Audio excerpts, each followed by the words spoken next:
Betty White in Life with Elizabeth, featuring Del Moore.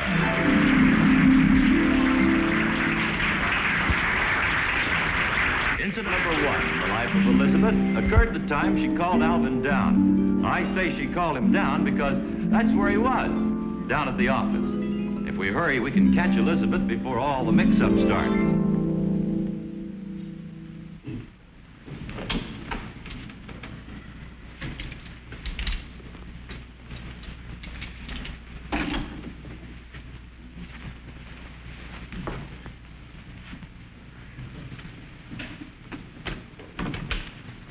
Elizabeth, how are you today? Got to decide which one to wear tonight? Got an idea? You're going to call someone. Who? Alvin. I wouldn't call him at the office, Elizabeth. He might be busy. Hello. Hello, darling. Oh, hi, sweetheart. You busy? Oh, a little bit, but go ahead. What's on your mind? Which of these 2 dresses shall I wear tonight? Now, there's a fine question to ask me on the phone. I guess you're right. I should have sent you a telegram. Elizabeth, have you flipped your pretty little wig? Oh, I'm sorry, darling. I was just kidding. It's just that I'm so excited to have a date with my handsome husband, I can't make up my mind about the dresses.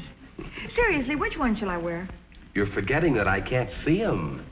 Well, they're hanging right there. Bye. No, really, the yellow or the blue? The yellow. Okay, thanks. Bye. Bye. Bye. What a gal.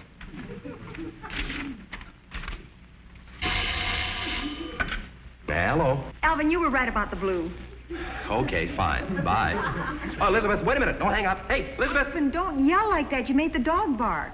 Well, I didn't want you to hang up. What time are you picking me up? Why should I pick you up? You have the car. But you have the car keys. Oh, well, there's another set in that jar in the kitchen.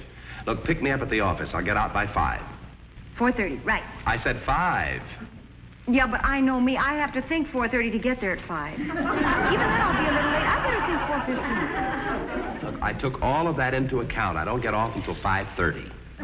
So what time should I think? Bye, Elizabeth.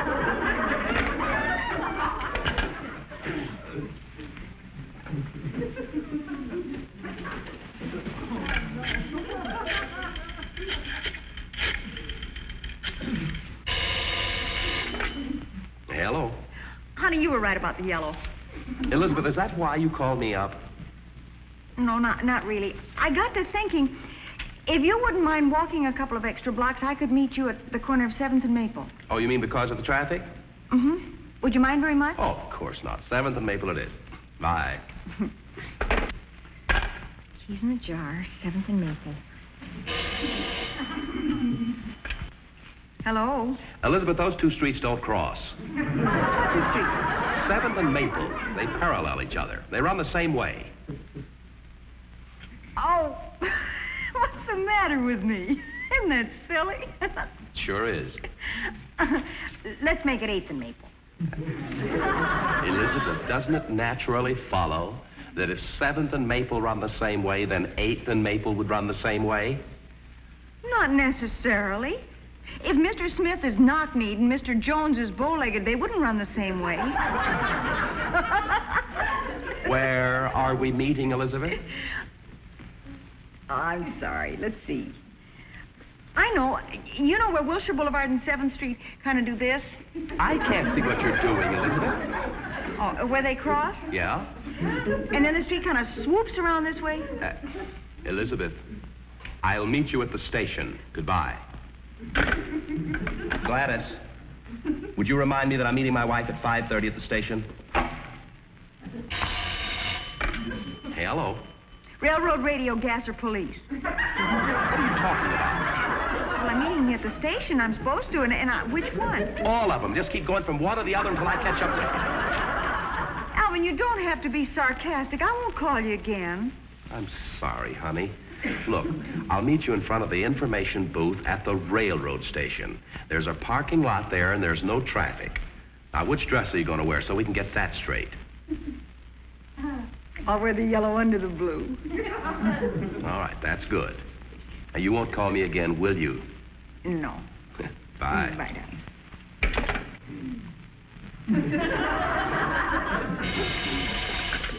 Hello, Elizabeth. You promise you won't get mad at me? All right. I wouldn't have called you except it's important. All right. You promise you won't get mad. All right. Alvin, your all rights are edgy. If there's one thing I can't stand, it's a man with edgy all rights. Never mind that. What's so important? What time did we say? 4:30. But you said that you were going to think 4:15. I think I'll think 4:30.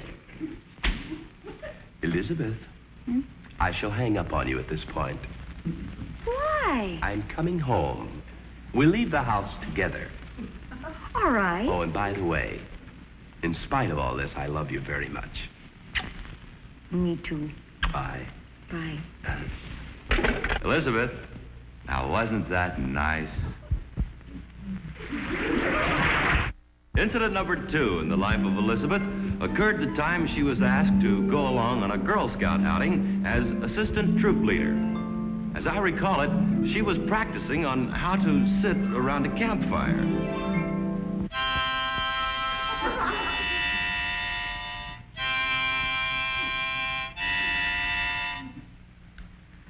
Very pretty, dear. You're improving. You think so?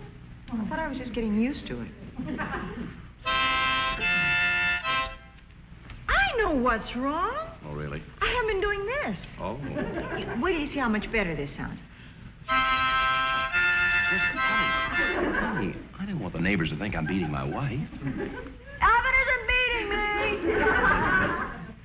But don't you think you ought to be studying up a little on first aid and stuff instead of doing that? After all, an assistant troop leader should know something besides 2 miserable notes on a harmonica. I'll ignore the nasty way you phrased that statement, Alvin. Here. What's this? Girl Scout handbook. Ask me any question in that book. Okay, we'll see how smart you are.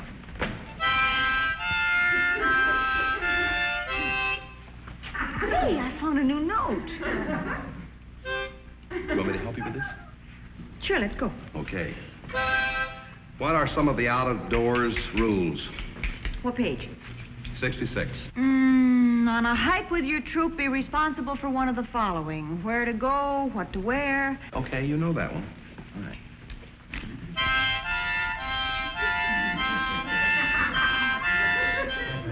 I have another question for you as soon as you're through howling at the moon. Not howling at the moon, honey. That was Oh, Susanna. How do you tell directions by the stars? The page 264? Yes? At night, north of the equator, there is one constant compass point, the North Star or Polar Star. See page 256. It is... Hey, wait a minute. You memorized this. So I memorized the whole book. Oh, let's try some questions without it. Well, why? Everything I need to know is in that book. Just the same, I'll give you some of my life-saving questions left over from the old Army days. If you don't stick to the Girl Scout book, you're going to get some pretty silly answers. Never mind that. We'll take a hypothetical case. Now, there's a man drowning down at the beach. What do you do? Nothing. The man is yelling for help. He's drowning. I can't hear him. I'm home cooking dinner. Let's start over again. Look, you can hear the man drowning because you are down at the beach, too. You're even wearing a bathing suit. Now, what do? Nothing. Why not? I can't swim. You don't have to be so rough. Oh, I'm sorry. All right, let's forget the man down at the beach. Now... Why? He's in trouble. Oh, but you don't know it because you're home cooking dinner. Well, I know about it. Now, Alvin, we better get down. For goodness sake. Well, all right, now here we are down at the beach. Now, what was your question? What do you do about the drowning man? Nothing. I got here too late. Alvin's beating me.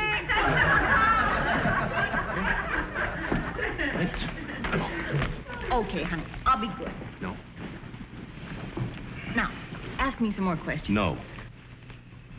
Okay, I'll play one more chorus of Oh, Susanna. You win. But, honey, please, will you stop clowning around? Okay. All right. Now, let's say that I have a broken toe. What do you do about it? Put it in a splint. First sensible thing you've said all night. I'll go get my first aid kit. You put your foot up. This ought to be good. Here we go. Now. What are you doing? Gotta find out how to open the first aid kit.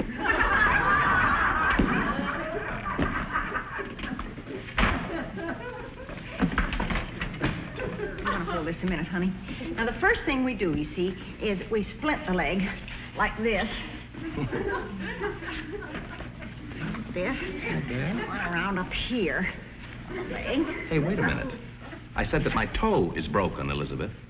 Well, I only have leg splints, honey. That'll keep you off that toe for a while. Now, the next thing to do is entertain the patient while he's in that helpless condition.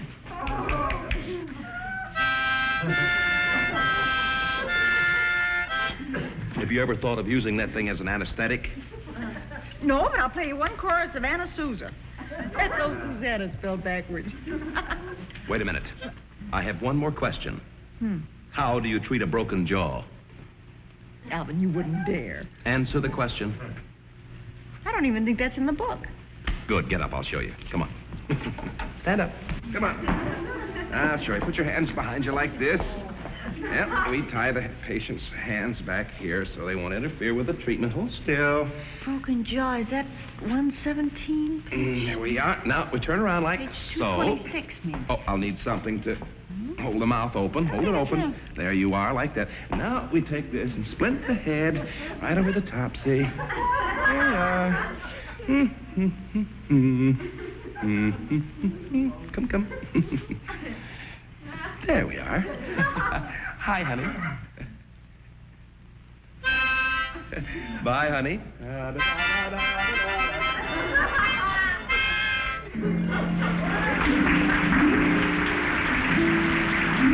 Incident number 3 in the life of Elizabeth occurred the night she almost cost the census taker his senses. Well, he wasn't a census taker exactly. He was taking a survey. No, that would make him a surveyor. Let's go back a year or two and see for ourselves.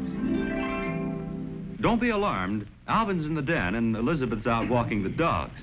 Here she is now. The big fellow is Stormy. He lives here. The little guy is Bandy. He belongs to Mama.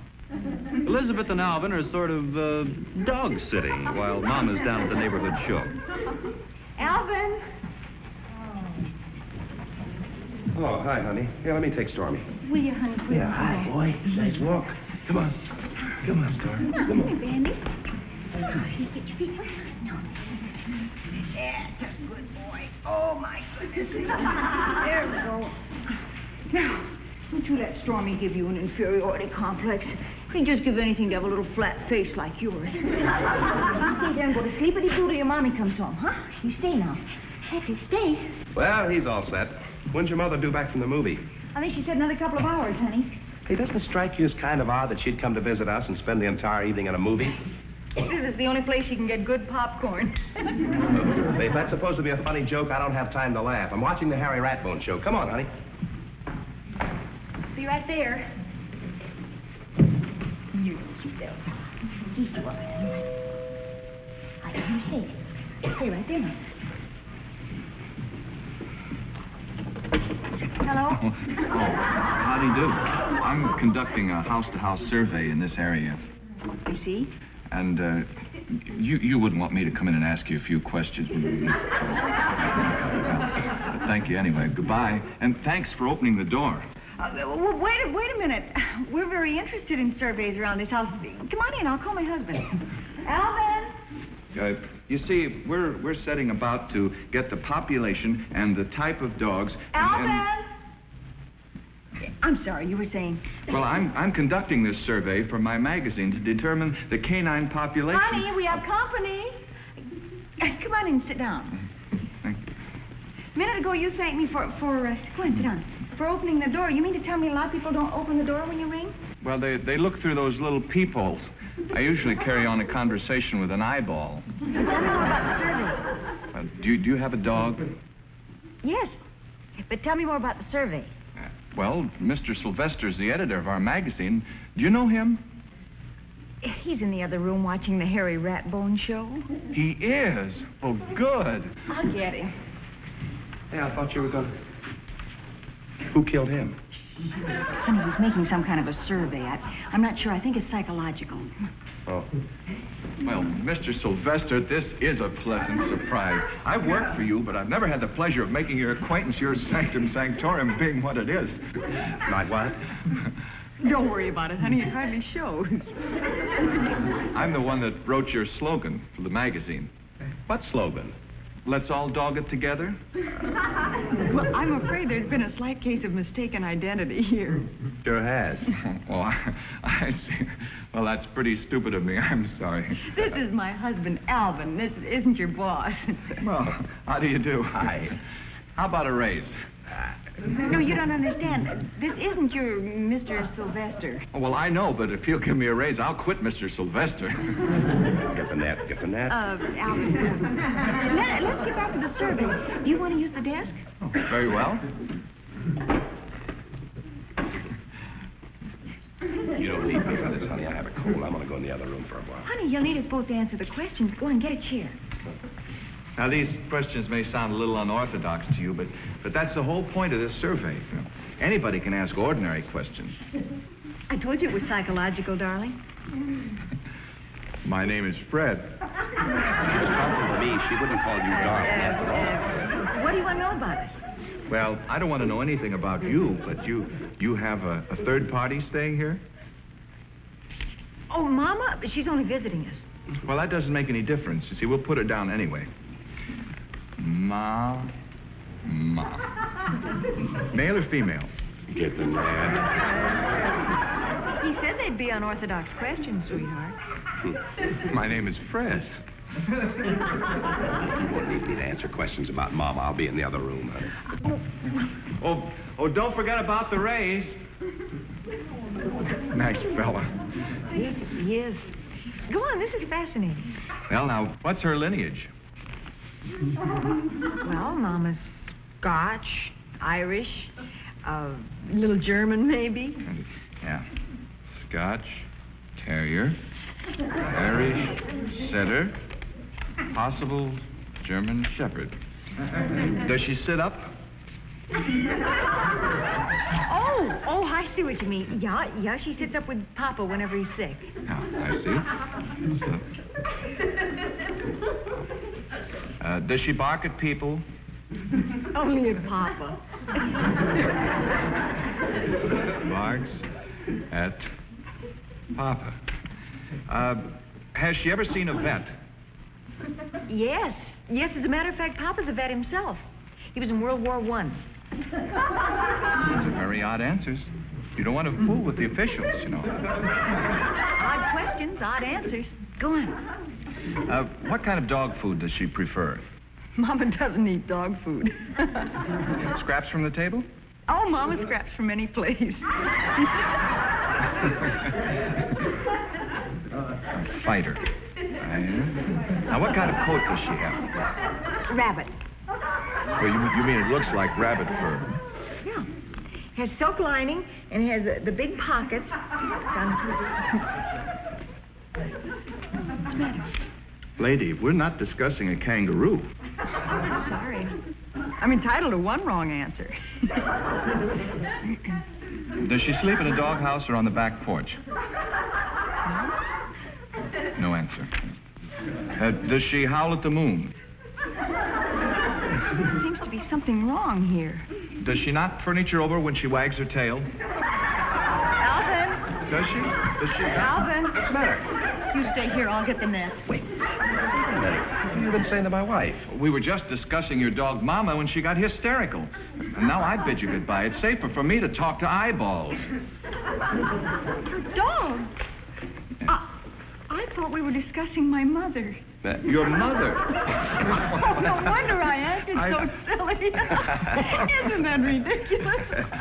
Well, we do have a dog if you want to finish the survey. Well, sure, let's.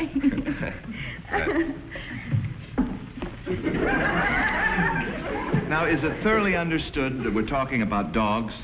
Of course. Why don't you go put on some coffee, darling? I'd love to, but I have to write out this survey. She was talking to me. I'll be right back. I'll go get Stormy's papers.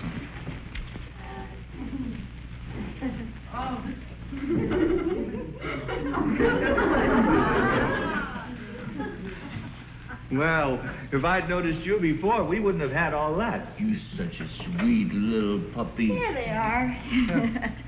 Now. What do you want to know about Stormy?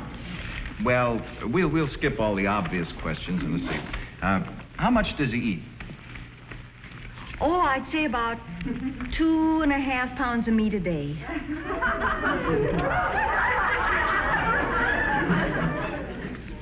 Glutton. Well, how we doing? Did you tell him how Stormy can sit up and roll over, and I's always stealing food off of the top of the refrigerator? Not yet. Acrobat.